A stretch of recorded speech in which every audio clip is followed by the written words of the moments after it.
नमस्कार दोस्तों, मैं विनय सिंह आपका एक बार फिर स्वागत करता हूं अपने YouTube चैनल मनी मैटर्स में। आज के इस वीडियो में हम Tata capital finance service limited की तरफ से जारी की जाने वाली NCD के बारे में बात करेंगे। इस वीडियो को शुरू करने से पहले अभी सभी दोस्तों से मेरा एक रिक्वेस्ट है, यदि आपने अभी तक मेरा चैनल सब्सक्राइब नहीं किया है तो प्लीज़ इसको सब्सक्राइब करना ना भूलें। तो इस इशू में है क्या, इस NCD को कैसे लिया जाएगा, वो सब आपको मैं बताऊँगा।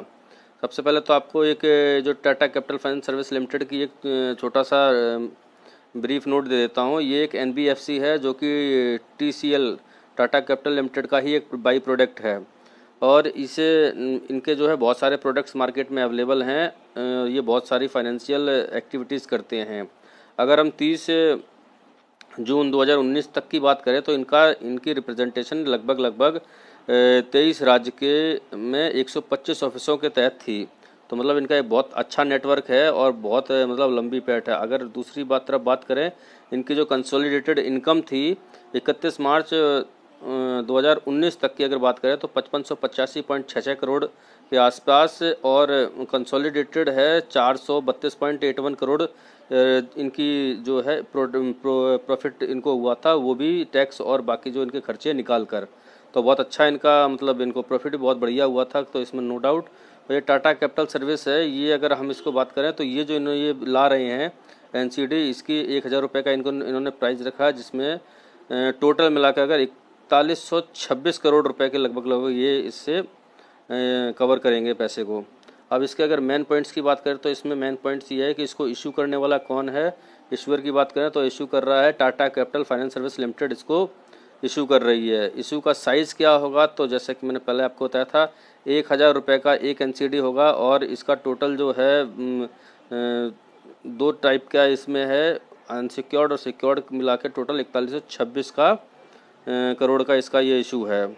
और इशू ओपन जो हो रहा है ये 13 अगस्त 2019 को होगा, ट्यूसडे के दिन, और फ्राइडे 23 अगस्त को ये क्लोज़ हो जाएगा। इसमें first come first serve basis पे है, ये आपको कंपनी दे रही है, वो भी कंपलसरी है अगर आपके पास डीमैट अकाउंट है। क्योंकि आपको पहले ही पता होगा, जो लोग इन्वेस्टमेंट करते हैं NCD में तो उनको पता है कि डीमैट अकाउंट होने पर ही आप उसमें ही इसको ले सकते हैं। इसकी फेस वैल्यू की अगर बात करें और इशू प्राइस की, तो एक NCD जो है 1000 रुपये की है। एक NCD आपको कम से कम बाई करनी है और उसी के मल्टीपल में आप इसको ले सकते हैं। अगर मिनिमम एप्लीकेशन की बात करें और मैक्सिमम एप्लीकेशन की बात करें तो एक NCD आपको कम से कम लेनी है।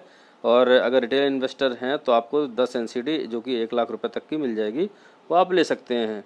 नेचर ऑफ इन्वेस्टमेंट अगर इसमें बात करें तो नेचर ऑफ इंस्ट्रूमेंट है, इसमें सिक्योर रेमिडेबल नॉन कन्वर्टेबल डिवेंचर है और unsecured subordinated redeemable non convertible debenture है। इस दोनों तरीके के जो टू कैपिटल टाइप में ये आपको अवेलेबल है। सिक्योरिटी की बात करें तो ये TCFSL जो है ये TCL का ही एक पार्ट है और इसमें कहीं भी किसी भी तरीके का आपको कोई नुकसान होने का ज़्यादा है नहीं इनकी, क्योंकि एक्चुअली और भी अगर इनकी बात करें तो इनके डिविडेंड यील्ड भी करीबन बहुत अच्छी है, जैसा कि मैंने आपको ऊपर दिखाया भी था।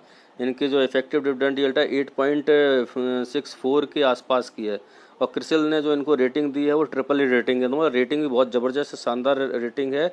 हमको कोई भी किसी भी डिवेंचर में अगर इन्वेस्टमेंट करना है तो उसमें क्या क्या बात ध्यान में देने लायक है तो वो भी आपको पता होना चाहिए, तो उसको आपको बताऊंगा। पर उससे पहले आप ये जान लीजिए कि इंस्टीट्यूशनल पोर्शंस और नॉन इंस्टीट्यूशनल पोर्शन बराबर रखा है 15% का, और हाई नेट वर्थ जो इंडिविजुअल पोर्शन और रिटेल इन्वेस्टमेंट का जो इन्वेस्टर्स का पोर्शन है वो भी 35-35 का लगभग सेम रखा गया है टोटल।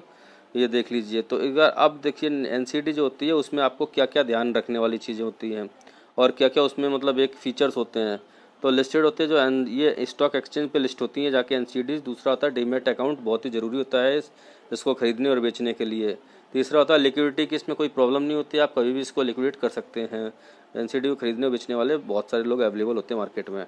अगर टेनर की बात करें तो इसका लगभग टेनर इसमें 2 साल से लेकर 20 साल तक होता है, जबकि अगर इस NCD की बात करें तो इसमें 5 से 15 साल तक का इसमें टाटा जो अभी जो इसकी डिस्कस कर रहे हैं इसमें 5 साल से और 15 साल का है। और आपको फ़ायदा तभी होता है जब आप इसको लॉन्ग टर्म रखते हैं। अगर TDS की बात करें तो इसमें कोई TDS नहीं होता है, जमा नहीं होता है, इसका कोई डिडक्शन नहीं होता है, इसका कटता नहीं है। और इंटरेस्ट है जो जनरली है वो मंथली, क्वार्टरली, एनुअली रेट पे आपको इंटरेस्ट इसका कैलकुलेट होता है। अब अगर हम और भी ज़्यादा बात करते हैं एनसीडी का, तो एनसीडी जो होता है एक तरीके से बैंक की एफडी की ही तरह होती है। और बैंक एफडी में क्योंकि कम पैसा मिलता है और ये एनसीडी में थोड़ा ज़्यादा पैसा मिलता है, पर इनमें दोनों में ऐसा नहीं है कि एफडी से ये बेटर है, ऐसा नहीं है। दोनों की अपनी अपनी जगह अलग अलग इम्पोर्टेंस है। जो लोग अपने पोर्टफोलियो को डाइवर्सिफाइड करना चाहते हैं उनको अपने पोर्टफोलियो में एनसीडी रखनी चाहिए। तो इस एनसीडी के लिए मेरी तरफ से तो हाँ है, आपको पक्का इसमें इन्वेस्ट करना चाहिए। अगर आपको ये वीडियो पसंद आया हो तो आप मेरे यूट्यूब चैनल, जो कि अगर आप यूट्यूब पर सर्च भी करेंगे youtube.com/विनय सेंगर, तो आपको मिलेगा। आप इसको लाइक, शेयर, सब्सक्राइब करना ना भूलें। इस वीडियो को अंत तक देखने के लिए आप सभी लोगों का धन्यवाद।